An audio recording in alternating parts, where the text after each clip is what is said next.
उसी पल तीसरी तरफ घना जंगल, चारों तरफ ऊंचे पेड़, फैली हुई धुंध और अजीब सन्नाटा। किशोर और सीता सावधानी से आगे बढ़ रहे थे। अचानक झाड़ियों के पीछे से घुर्र आवाज आई। एक भेड़िया बाहर निकला, उसकी आंखें चमक रही थी, दांत नुकीले थे। सीता डर कर पीछे हटी और अगले ही पल भेड़िए ने उस पर झपटा मारा। सीता। किशोर बिजली की तरह आगे बढ़ा और सीधे भेड़िए पर टूट पड़ा। कुछ पल तक जबरदस्त संघर्ष चल रहा था। भेड़िया पंजों से हमला करता, किशोर खुद को बचाता रहा। अचानक किशोर की नज़र जमीन पर पड़े धारदार पत्थर पर पड़ी। उसने पूरी ताकत से वार किया।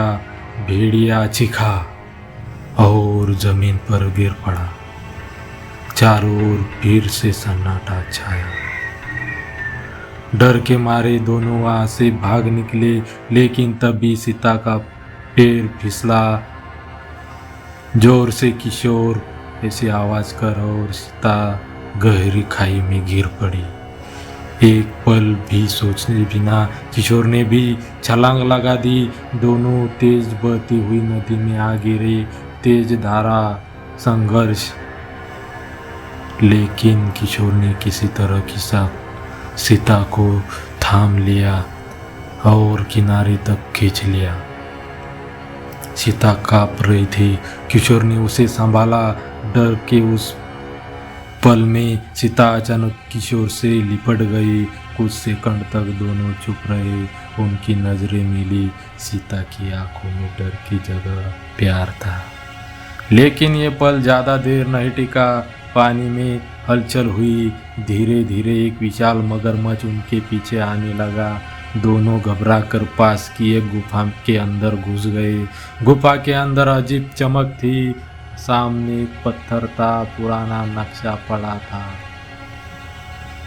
और पास ही एक राजा का मुकुट। सीता ने मुकुट उठाया। किशोर ने नक्शा उठाया। उसी पल मगरमच्छ गुफा के अंदर घुस आया।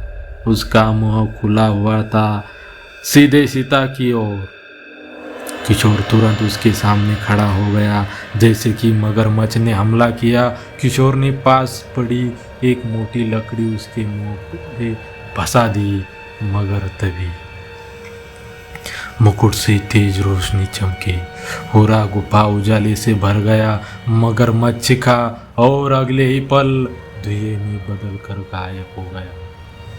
शांति छा गई थी। मुकुट और नक्शा अब धीमी रोशनी छोड़ रहे थे। किशोर ने सीता की तरफ देखा। सीता मुस्कुराई, लेकिन दूर कहीं गुफा की दीवार पर आधा इंसान आधा शेर जैसी परछाई हल्की सी मुस्कुरा रही थी। वो तो ठीक है, तीनों मुसीबत से बच गए। क्या तलवार और ढाल और मुकुट और नया रास्ता निकालेंगे और नया संघर्ष लाएंगे।